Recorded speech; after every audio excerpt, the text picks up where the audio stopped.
Bonjour à tous et bienvenue à ce deuxième cours à distance de mon école Ma Baleine. Aujourd'hui c'est mercredi, donc on va parler du grand dauphin. Et on va aborder les généralités sur cette espèce. Ça va un petit peu ressembler à ce qu'on a fait lundi sur la baleine à bosse, sauf qu'on va intégrer des notions un petit peu plus difficiles. Donc vous pouvez quand même regarder, en plus il y aura de super photos et toujours des petits exercices et des petits jeux à la fin. Avant de commencer, je vous rappelle qu'on vous avait proposé de faire deux petits exercices, donc un sur l'anatomie du dauphin et un jeu des 7 différences. Donc si vous voulez les faire, je vous propose de faire pause, d'aller sur notre site internet, de télécharger les deux exercices ou l'un des deux dans les activités imprimées, de les réaliser et de reprendre la vidéo. On verra les corrections à la fin de ce petit diapo. Alors, c'est parti. Le voilà notre grand dauphin. Donc c'est un dauphin tout gris, c'est le dauphin le plus connu, malheureusement, qu'on voit très souvent à la télé ou dans les parcs. Il est... Pourquoi on l'appelle grand dauphin? Eh bien parce qu'il est quand même assez grand. Il peut mesurer entre 2 et 4 mètres de long. Donc si vous voulez voir ce que ça fait, je vous propose de vous mettre le long d'un mur, de faire 2 grands pas, vous retournez vers le mur, regardez la distance, puis de refaire 2 autres grands pas. Donc en tout, 4 pas, et ce sera la taille d'un grand dauphin adulte. Donc vous verrez que c'est pas si petit que ça. Comment on le reconnaît? Eh bien parce qu'il a un gros museau et un front très bombé. Alors, on repasse un petit peu sur les petits rappels. Comme la baleine à bosse, le grand dauphin est un mammifère. Je vous rappelle que nous aussi, nous sommes des mammifères, mais des mammifères terrestres, comme les chiens, les chats, les girafes, les lions, etc. Donc, nous avons des choses en commun avec ce grand dauphin. Par exemple, nous avons été allaités par notre maman. Ça, c'est la première caractéristique et la plus importante. Donc, les dauphins se sont développés dans le ventre de leur mère et, une fois qu'ils sont nés, ils ont bu le lait de leur maman. Comme nous, ils ont des poumons, donc ils doivent remonter à la surface pour respirer. Ils ne peuvent pas rester trop longtemps sous l'eau sans respirer. Ils ont des poils, alors là c'est un peu difficile à imaginer, mais par exemple sur cette photo c'est un museau de baleine à bosse et on peut voir des petits poils dans chacune des petites bosses qu'elle a sur le museau. Le dauphin, lui, il va avoir des poils à la naissance et il va les perdre. Et ensuite, on dit qu'ils sont homéothermes. Attention, nouveau mot, homéotherme, ça veut dire qu'ils gardent la température de son corps constante. Donc par exemple, nous, on reste entre 37 et 37 degrés 5. Donc en gros, on peut aussi dire qu'ils ont le sang chaud. On a vu que nous étions des mammifères terrestres. Eux, ce sont des mammifères marins. Ils vivent dans l'eau comme les pinnipèdes, les phoques morses et otaries, dont on ne parlera pas parce qu'il n'y en a pas en Guadeloupe, comme les siréniens aussi, les lamantins et les dugongs. Donc les lamantins, il n'y en a plus en Guadeloupe non plus, donc on n'en parle pas. Par contre, nous, la grande famille qui nous intéresse, c'est celle des cétacés. Et donc dans les cétacés, deux grands groupes, les cétacés qui ont des dents, nouveau mot, on les appelle les zoodontocètes, et les cétacés qui ont des fanons, comme la baleine à bosse que l'on a vu lundi, que l'on appelle les mysticètes. Donc le grand dauphin, qu'on va voir aujourd'hui, il a des dents, donc c'est un odontocète, un cétacé à dents. On reprend vite fait l'origine et l'évolution parce que c'est quand même assez incroyable cette histoire. Il y a 55 millions d'années, voilà à quoi ressemblaient les cétacés. Ça, c'est leur ancêtre, leur arrière-arrière-arrière-arrière-arrière-grand-père. Il s'appelait Pachycétus et il ressemblait à un petit loup. Il vivait sur Terre. Et ce petit loup, il a commencé à se rapprocher de la mer, à manger des petits coquillages, des petits crabes, et donc à passer de plus en plus de temps dans l'eau. Donc il a évolué. Voilà en quoi il a évolué. En cet animal qui s'appelle l'Ambulocétus. Donc ça s'est pas fait du jour au lendemain. Vous voyez, ça a pris 5 millions d'années. Et donc, cet animal, il est amphibie. Amphibie, ça veut dire que il est très bon nageur, mais il peut encore sortir de l'eau. Regardez ses pattes, elles sont palmées. Et donc, Lui, il a encore continué à passer du temps dans l'eau et il a continué à se transformer.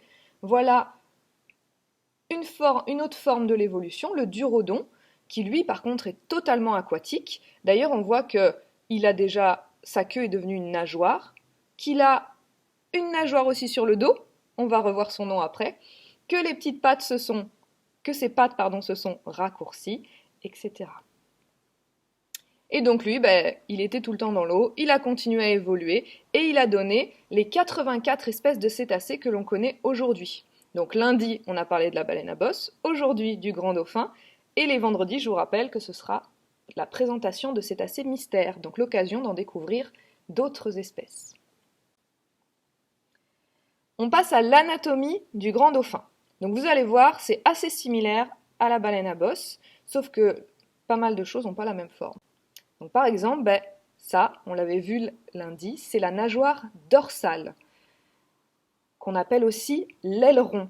Et chez le dauphin, une photo de ce genre est très importante parce que ça permet de faire de la photo-identification. Ce que ça veut dire, c'est qu'on peut reconnaître différents individus et leur donner des numéros ou des noms, par exemple.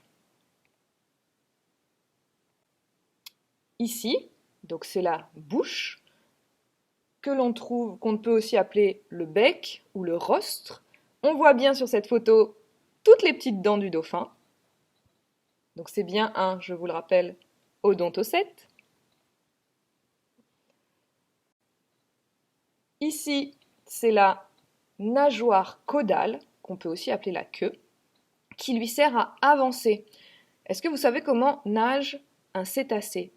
Ça nage comme une sirène, de haut en bas, alors qu'un poisson, ça va nager de droite à gauche. Donc cette nageoire caudale lui sert à avancer. Elle est très puissante et lui permet de nager très vite. Ici, tout simplement, on va trouver son œil, qui a des paupières comme nous. Donc il peut ouvrir et fermer les yeux, par exemple quand il y a trop de lumière, ou alors aussi quand il dort, il peut fermer les yeux. Et comme la baleine, il peut très bien voir sous l'eau, mais aussi à la surface. Ici, ce sont ses nageoires pectorales. Vous vous rappelez, elles partent des pectoraux. Ces nageoires pectorales lui servent à se diriger ou à s'équilibrer.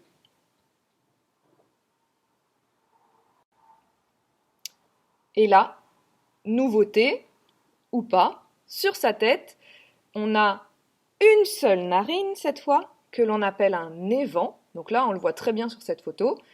Il est en train d'inspirer de l'air à la surface. Je vous rappelle qu'il a des poumons, donc il est obligé de remonter, respirer en surface. À côté de son œil, il y a bien sûr son oreille, le tout petit point que vous voyez là.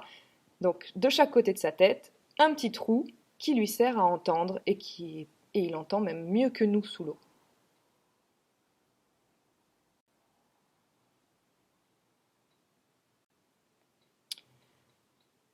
On a fini pour la présentation du grand dauphin. Donc on va passer à la correction des exercices. Donc là, normalement, avec ce qu'on a vu, vous pouvez corriger tout seul votre dessin de l'anatomie. Je vous le remets quand même sur cette diapo. Et je vous mets aussi la correction du jeu des 7 erreurs, parce que je sais qu'il y en a qui sont assez difficiles et que vous n'avez peut-être pas trouvé. Donc voilà les 2 corrections. Si jamais vous ne voyez pas assez bien, les corrections sont en ligne aussi sur notre site internet, donc n'hésitez pas à aller y faire un tour. Et donc pour mercredi prochain, je vous propose de retourner sur notre site internet et de télécharger donc l'un ou les 2 exercices qui sont présentés ici. Il y en a un, c'est un coloriage, donc même les grands peuvent le faire s'ils ont envie de colorier. Et l'autre, c'est un texte à trous. Donc là, c'est un peu plus compliqué. Il va falloir replacer tous les petits mots qui sont en haut dans la consigne dans les phrases. Et on corrigera la semaine prochaine. Donc là, vous avez eu un petit aperçu de ce que sont les cétacés. Lundi, on a parlé un peu de la baleine à bosse, aujourd'hui du grand dauphin. Si vous voulez en savoir plus, sachez que nous réalisons des interventions en classe, en CLSH, en milieu associatif. Donc pour ça, il suffit de nous contacter et on vous fournira les informations de comment ça se passe. On peut monter des projets, on peut faire plein de choses ensemble. Vous pouvez aussi trouver des outils qui sont créés par l'association, qui sont en vente sur notre boutique en ligne. Vous avez le lien sur cette diapo. Il y a aussi, donc ça vous avez sûrement découvert déjà, des outils gratuits sur notre site internet. Donc vous avez vu des exercices, mais il y a plein d'autres outils comme un jeu 3D, comme des fiches sur les cétacés, etc., etc. Pour tous les niveaux et en plusieurs langues. Et si vous voulez soutenir nos actions, parce que nous sommes une association, vous pouvez adhérer à l'association ou faire un don.